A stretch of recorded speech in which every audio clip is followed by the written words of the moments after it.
Imagine a world which is very soon, very, very soon, we are working very closely with many aligner manufacturers to work in that direction. You will be receiving sets of aligners, like let's say 10, 12, 14 aligners, and automatically the manufacturer will receive an updated STL file to send you the next batch with no work, with nothing. Boom, bloop, the next batch is already refined. Hello there, everybody, and welcome to another episode of the Orthopreneurs podcast. Today is a great day because I have somebody who I consider a friend, a mentor, and probably, in my opinion, he'll deny it, but one of the smartest people in orthodontics. And so today you're going to get an opportunity to pick the brain of a CEO of a major orthodontic company. And so please put your hands together and welcome Philippe Salah, the CEO of Dental Monitoring, to our show. Welcome, Philippe. Thank you for your warm welcome. A bit exaggerated in terms of that. I warned them. I told them you were going to say that. But I will say, in the time we've spent together, when I've come to you for ideas or concepts, your mind creatively sees things from a very, very different perspective than I think the average person, which is a compliment. And I would say I deal with a lot of people. I have a lot of interaction and friendships with people just like yourself who are at the top of companies that are of decent size. And I will say, in the overwhelming majority, that individual is a very special individual because the mindset that needs to be in place and the skill set are certainly unique, in my opinion. And you possess it all, my friend. And I'm just thrilled to have you here today. Thank you. I think one of the core elements of a good CEO is to listen. Listen to the people that you want information, you want to understand how they work, or you want to become friends. And if you listen them very well, profoundly, then you can really be helpful to them. And I think that's great advice for anybody because as orthodontists, we all are CEOs of our own companies. And all too often, we know what we want, but we're not really necessarily listening to what our workers want. And so it's great advice. I want to get this out of the way up front. I do not have a financial interest in dental monitoring. Obviously, our guest certainly does. I did start a company called Remote Response, which does the dashboard monitoring for people who use dental monitoring. So while I don't have a financial interest in dental monitoring per se, I certainly would like to see it succeed, not only because I think it's a great product, but because Remote Response, my company, is let's call it the roof rack that bolts on to the car, which is dental monitoring. And so I just wanted to be clear about that up front so people know where I'm coming from. And I have spoken at DM Summit. I've been a paid speaker, but again, anybody who knows me knows that I would never, ever, ever promote something that I didn't believe in 100%. And so with that behind us, let's start here first, because behind the product is a man. And I'd love for can you give us just a really quick background, short, long, whatever you want, to explain to people a little bit about how you ended up where you are? The story is pretty common to most entrepreneurs. So I'm not a dentist. I'm not an orthodontist. I'm a PhD in biophysics. So I love science. I love mechanic. I love nuclear magnetic resonance, topics which are normally pretty far from orthodontics. And outside, when I finished my PhD, I met with an orthodontist, and I just fall in love about what he was telling me, fall in love about the environment he was working, and fall in love about the purpose of his work. Come on, who can really say with no joke, the purpose of your work is to give a smile to people, like without a marketing gimmick? It's literally his job. So when you don't come from this field, which I was not coming, and somebody tells you that, like firsthand, you want to work into this space. And so I started to work with this doctor in 2005, 6, something like this. And we created the first product, a lingual product, which, as you know, lingual is a pretty demanding technology in many ways, in precision for manufacturing, precision in treatment planning, and very demanding for the orthodontist. But a very successful type of technology and giving lots of benefit for the patient and the orthodontist. And so I created this product with him. I worked extensively in his practice to learn what orthodontics means. So really sitting next to him as literally a dental assistant to understand your world. Created this product with him, and it was It was my first success in life, as professional life, and based on this first venture, I knew that we were missing something. Lots of my friends told me at that time, "Oh, you should be creating." Back in 2013, were telling me, "Oh, Philippe, you should be creating a liner company or something like this." I say, "No, look, I will end up in the same mistake, which when you create an appliance, there is no way that you can have a perfect solution. There is no way, because the biology, the treatment planning, the patient, there is too much parameters that can go wrong, and to find the one solution that will solve everything, it was a lie." And so at that moment, I really realized, but the problem for an orthodontist is not to have a problem like a bracket debonding or a misfitting a liner or something like this. It's actually to not know that this problem happened, to discover it too late, to let the problem actually go to hell. And then they come back, it's a Friday afternoon, late, last patient, and boom, this, this patient is coming, the patient that you don't want to see on the Friday afternoon before your weekend.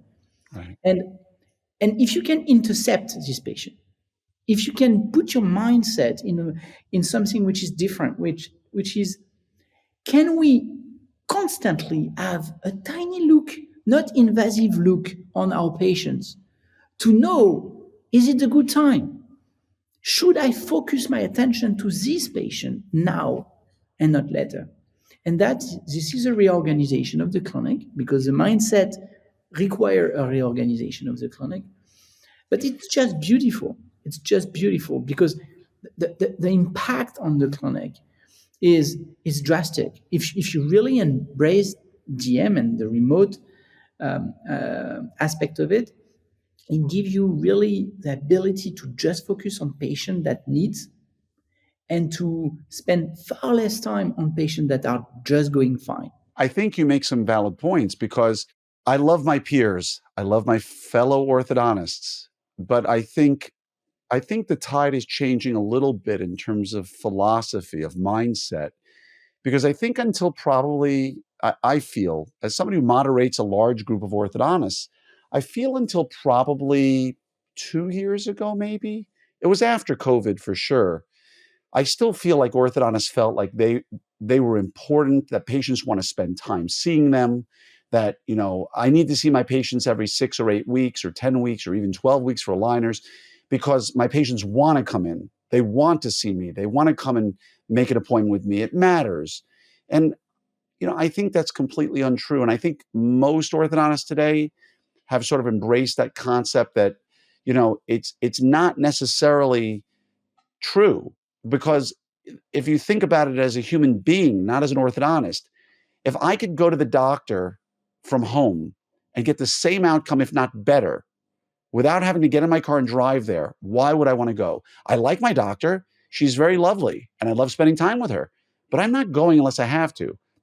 And so your point that you made there that I thought was fantastic about remote monitoring is the idea that get it before it's too late, right? Like, how often, as we as orthodontists, have we seen a patient historically who wasn't being remote monitored? And again, full disclosure, I joined Smile Doctors in 2021, and they've allowed, as they do many of their doctors, to use remote monitoring, particularly dental monitoring. So we are all in with dental monitoring in our practice: braces, aligners, the whole 9 yards.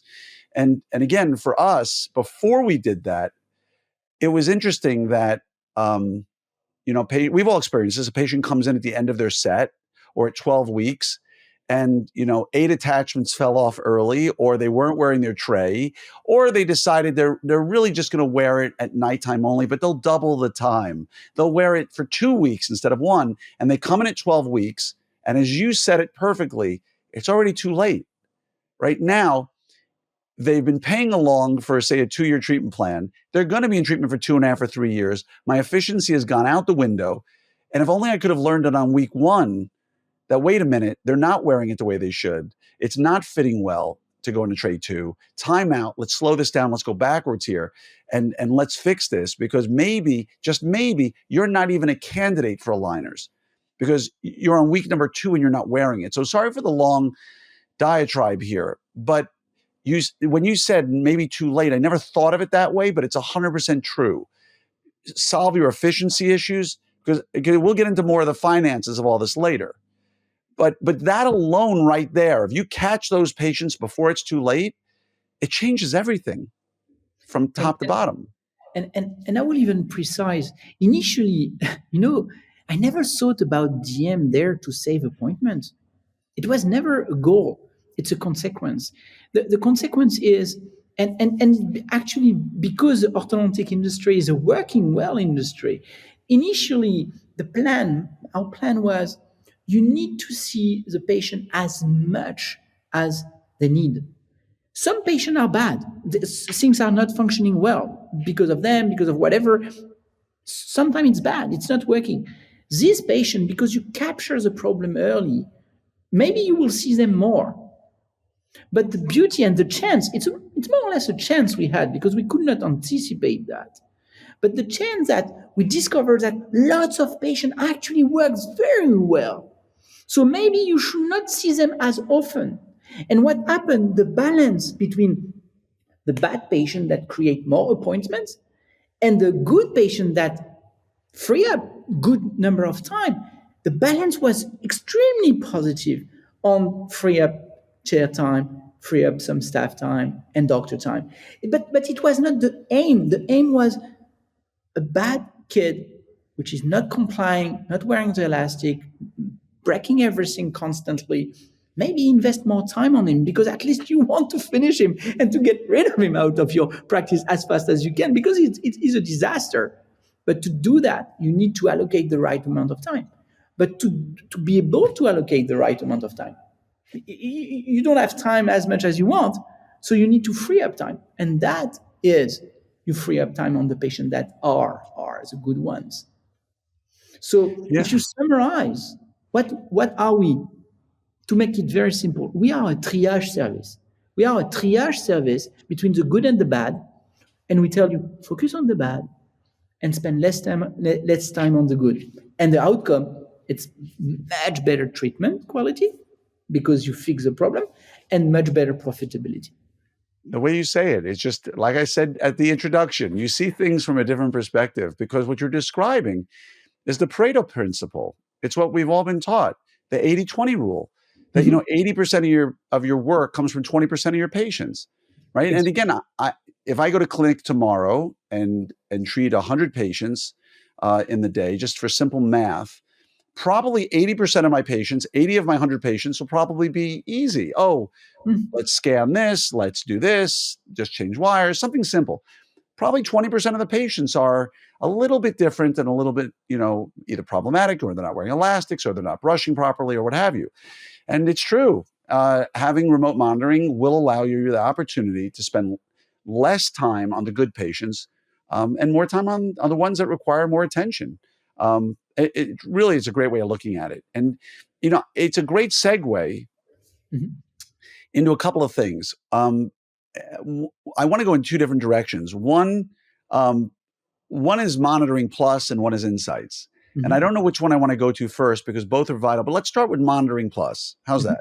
Do you want to explain to everybody what monitoring plus is? And then afterwards, we'll go into the insight side of it, because you're a data guy. I'm a data guy. And I think there's some great conversations we can have around the data we get from that and how we use it effectively. So let's start first with monitoring plus. If you can tell people a little bit about what that is and what's coming down the turnpike. When we created DM, we're working in the 2D space, pictures. And from this 2D space, we were using AI to identify elements that should be looked at by the doctor. There is a broken thing. There is something which is not functioning. Doctor, here is a picture. Look at it. But basically, doctors are not always used to that. Our doctor has been educated most of the time. They have been educated using a study model.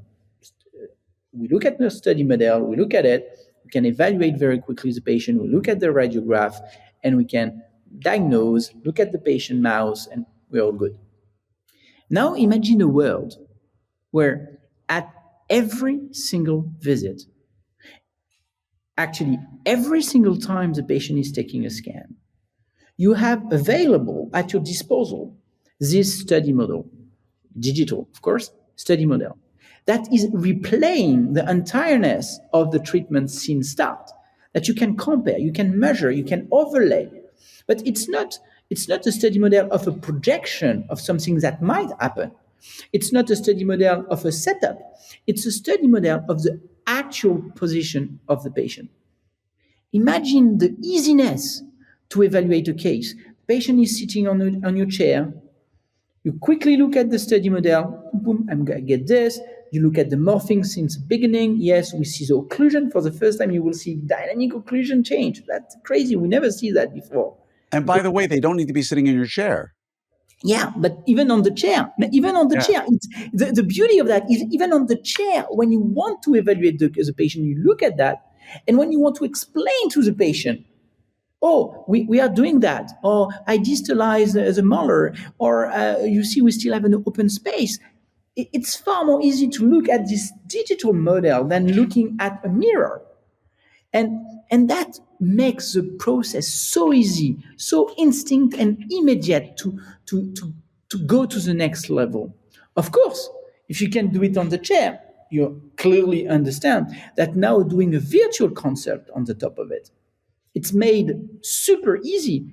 You have the exact position in occlusion, 3D model of the last scan of the patient, so max a week difference. The pictures, okay, do I need to see, is my treatment working? What should be my next procedure? Super easy, and you can communicate to the patient. So Monitoring Plus is really like DM under steroid. It's like today you can see the world from 2D to 3D with the timeline, with even the 4D, which will be the time, at the practice level, or from the comfort of your home if you want, or from your office if you're not seeing the patient. It's Right. really and of course, based on that, as you probably know, Glenn, we have this smart STL features that has been released at the last AAO, Yep.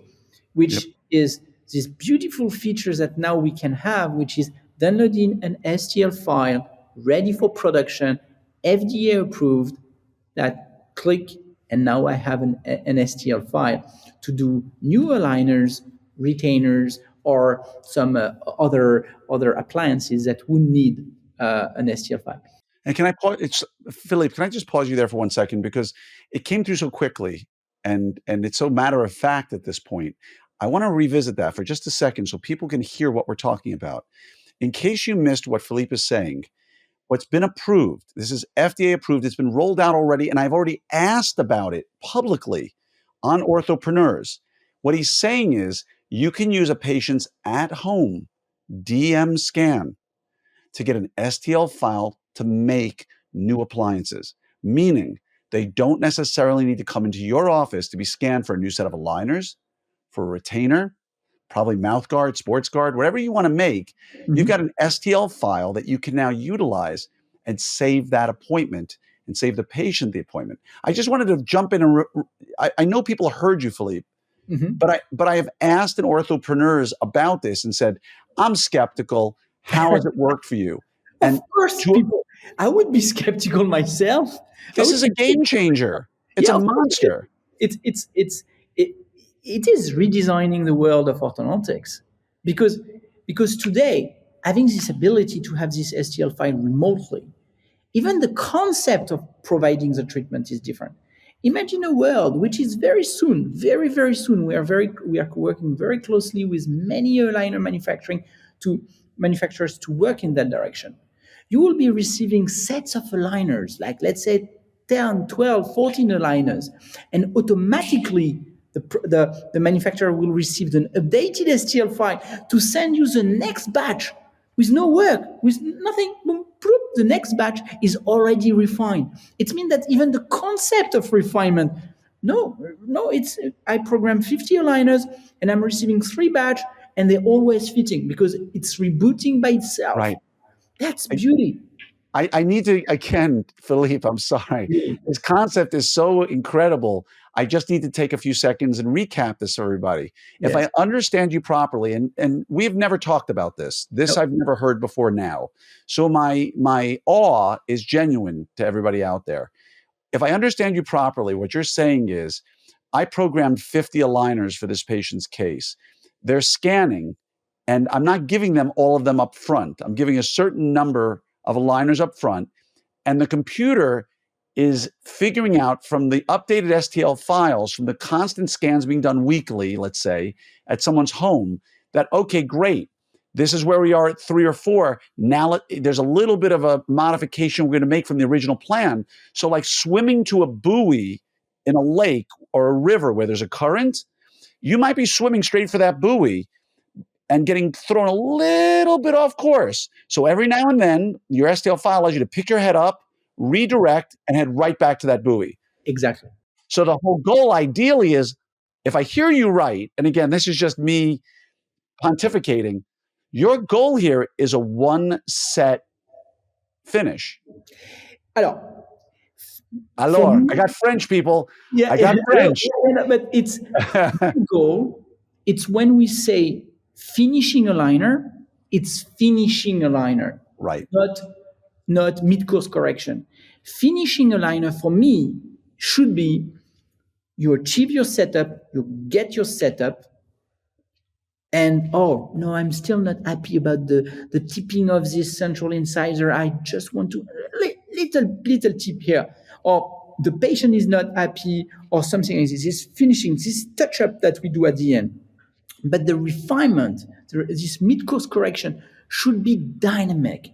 First, it takes out something which is huge, which is this non-very comfortable conversation that we have with patient, with, oh, this is your 40 line, we need to see you and reproduce another, so they have a gap in between, they need to come, and so I need to throw away this one, yeah, you need, and come back in 10 days, I will re-give you one, etc. So, but why you do that? Because it was failing. It was failing. So my treatment is failing. I thought it was finished. I was at 35 and there is 40. I thought it was finished. No, it's not. You're just in your first mid-course correction, my friend. So now, because basically we reboot constantly the treatment, you get it. We put you back on track. This buoy effect. I love this analogy, actually, Glenn. If Thank you you. surprise me, I will It's do yours. it. If I have the ability in my gray matter to give you one idea, No. I love this. I it, love it, this. I always joke in jujitsu, if I can get even the slightest move on my professor or my teacher, it makes my week. And so Mhm. this one is yours, Philippe. Take it and run with it. And I think it leads us into the next step, which is insights. And I think, if you don't mind, again, explaining to people what is DM Insights, because through remote response, right, we know what best practices are because we work hand in glove with DM. We know what you're recommending to doctors' offices. We work with them to try to refine it even more. And we use insights as a very large part of that. And I know that the overwhelming majority of doctors don't even realize, the ones using it, don't even realize the tool they have at their disposal, if their volume is big enough to make sense of the numbers statistically. And so do you mind explaining to everybody a little bit about what is DM Insights? So first of all, they need to understand what we collect. Okay. So patients are taking scans literally every week. So every week we do a full assessment of the patient progress across more than 100 type of parameters, from bracket, from appliance performance to movement and so on.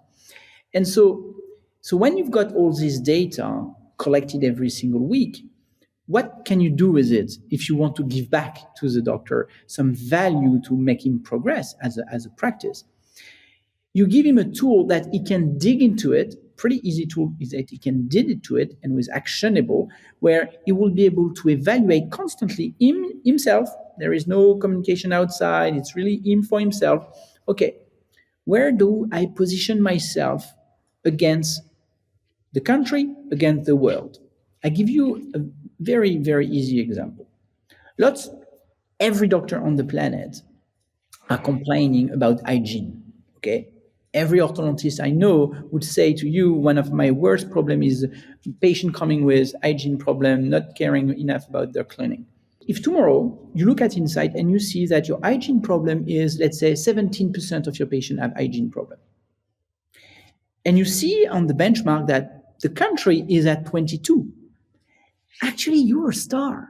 You're good. It should not be your prime focus for the next step to make your practice better, because you're already good. But if you are 25, you have a target now. You can speak to your team.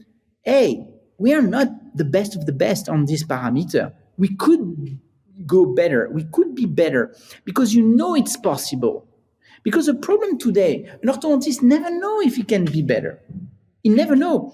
So now he can put himself targets. Okay, on this parameter, I want to be at least at the norm, or even more, I want to be the best or one of the best. So what I love with DM Insight is actually every doctor across the globe are having the same type of pattern. They are superstar on 25% of the parameter, 50% of the parameters they are on the norm, and 25% of the parameter they are lagging a bit behind because it has not been their focus, the primary focus. I want every of the damn doctor be the best doctor on the planet.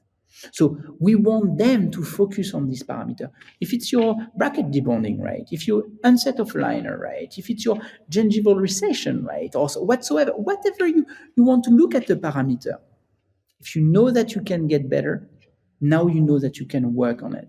And remote response actually could be a great help to help the doctor to actually identify that and help them to actually improve their protocols, improve their process communications whatsoever, to make it as a tool to progress.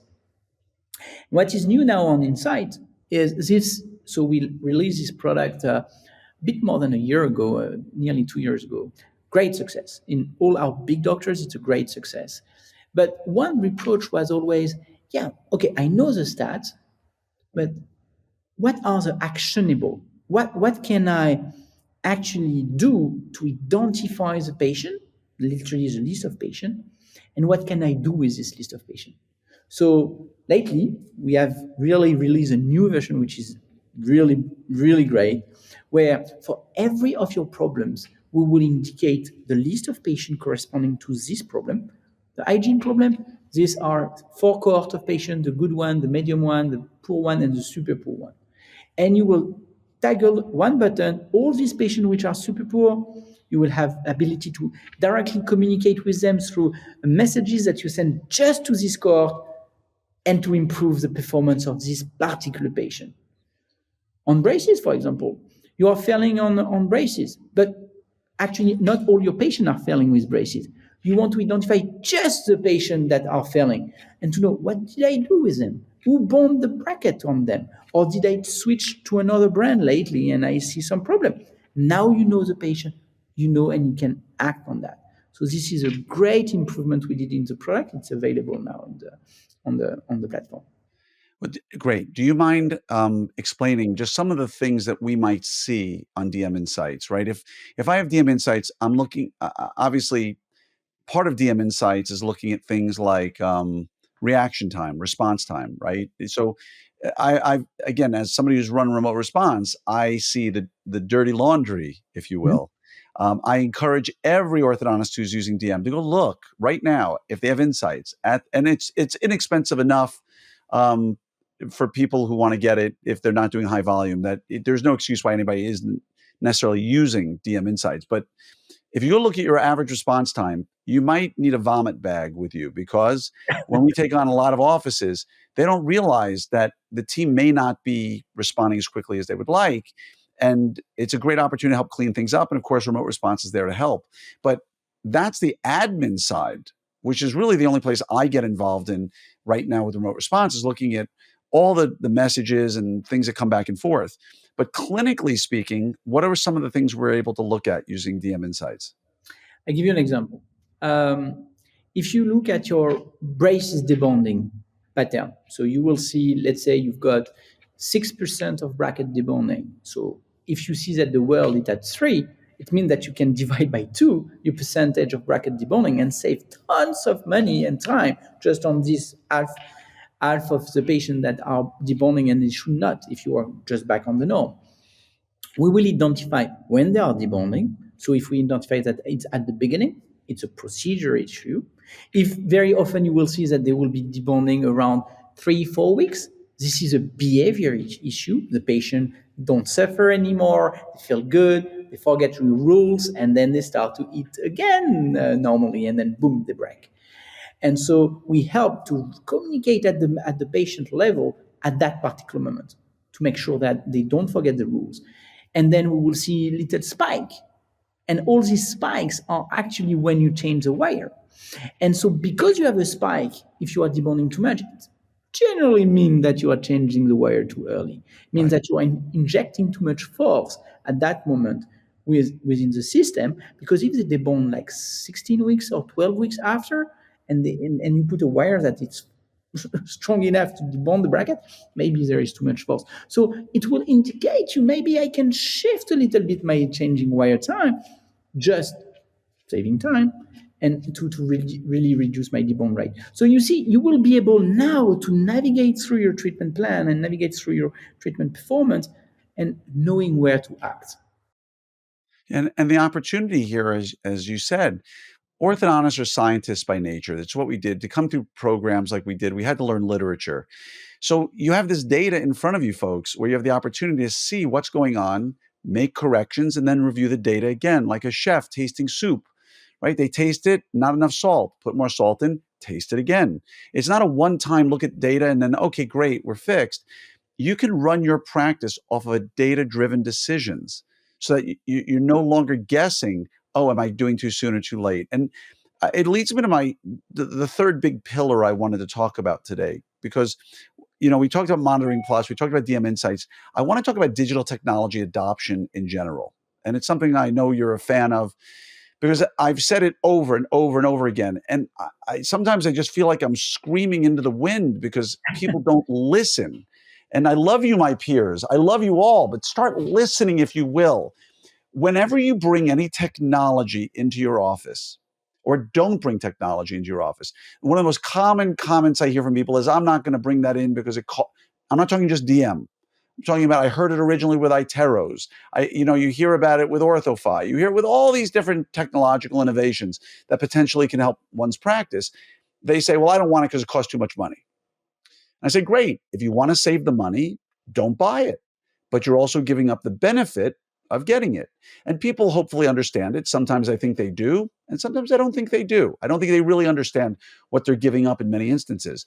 But I understand it. Nothing ventured, nothing gained, nothing lost. If you go the other direction, like for instance, my practice, where we went all in with many technologies, one of which is DM, and now my production this year is a little bit above where it was 2 years ago, but I'm doing it with a total of 4 less team members. Not because I just fired people, but the nature of today's working environment is people come and they go, and we just chose not to replace certain ones. And the reason is because of 2 factors. Number 1, I'm seeing way less patients per day because of the remote monitoring effect, which is real. And number 2, I've asked my patients to communicate through the dashboard. Don't make phone calls, don't send emails, don't text me. Just go through your dashboard. Whenever you have any issue, go through the dashboard. And that's where the idea of remote response came up, was because if you're doing that and you're outsourcing it to somebody who's going to be there for more hours and less expensively, you now don't need as many people at the front desk. You don't need as many admin and clinical people. And so if you do that and you go all in with your technology and you do this sort of full in dental monitoring braces and aligners, remote response, outsource this stuff where DM's never going to have a sick day. DM's never going to ask for holiday pay. DM doesn't need, a 401k, right? And when you outsource things, you're going to get a better outcome than when you do it in-house, almost always, because they're specialists, like we're specialists of ortho.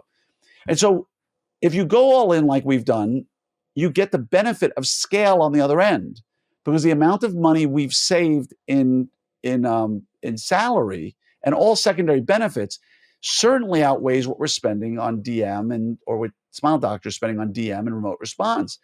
The dangerous place for everybody, and this is the point of this long statement I'm making, I apologize, is that when you tell me you have 1,000 active patients and 75 of them are on DM, yes, you're getting the benefit of 75 patients, but what have you done to really make your life better? Are you really going from 80 patients a day to 50? My practice went from about 75 a day to about 50, 52 a day.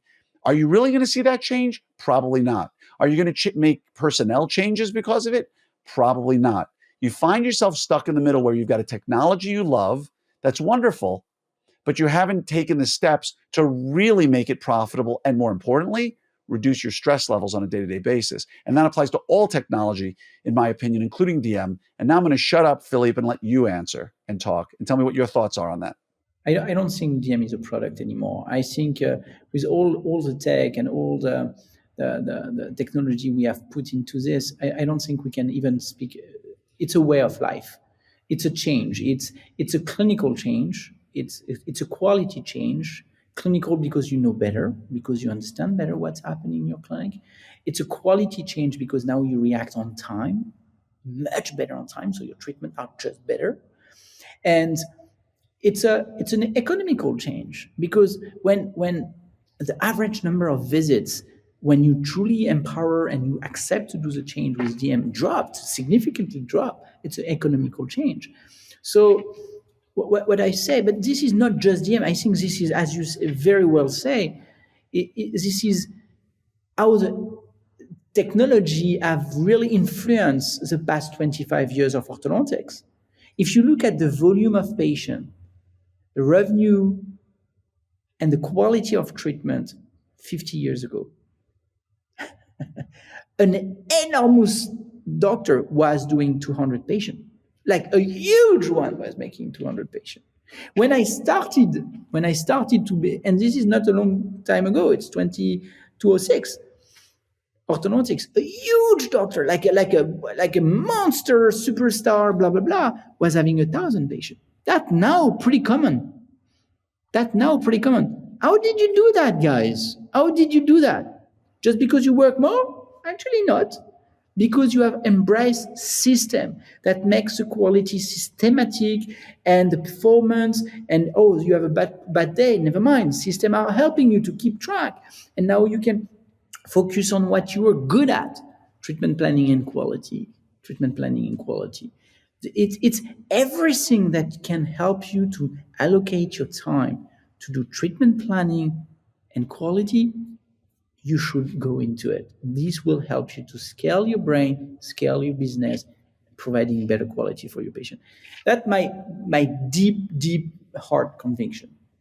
I agree 100%. And as we wind down the time, I'm going to finish with this.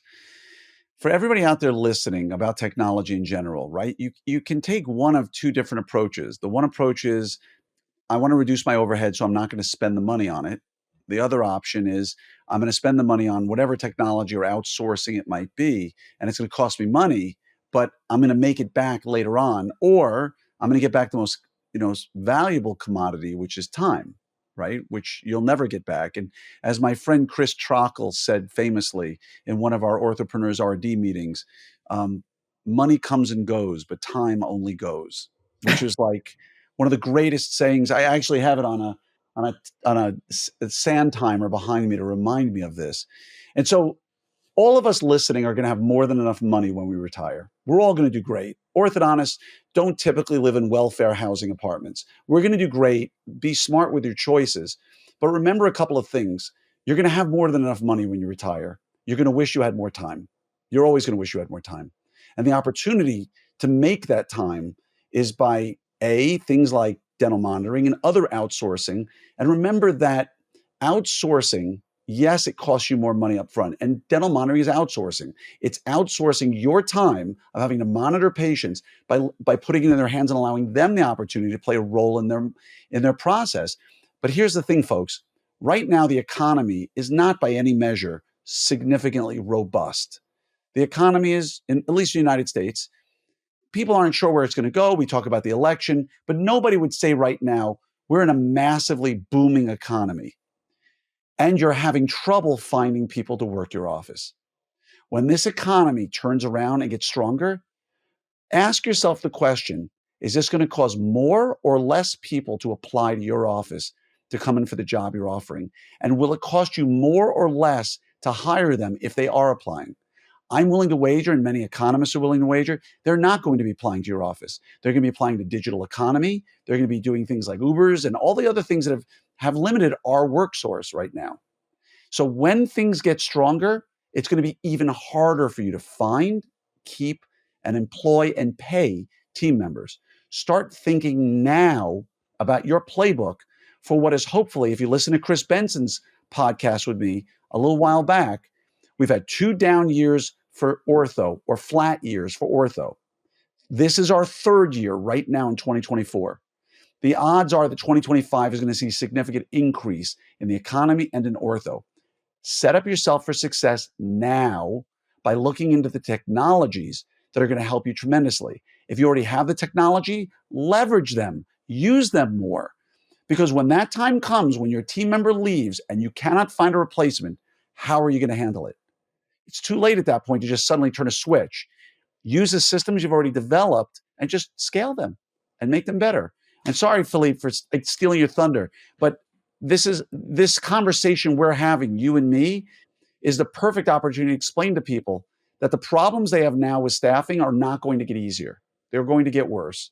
And the best way to handle that, to ameliorate the situation, is things like DM, right? Where people can now say, I don't need to see 75 or 100 patients a day. I can see 50, 45, 60. I can work on my practice with 3 clinical team members instead of having 6 clinical team members. How nice would that be, people, right now, if you could do that? So, Philippe, I'm going to let you have the last word here because, again, there are times on the podcast where I feel I've spoken way too much, and today was one of them, and I apologize.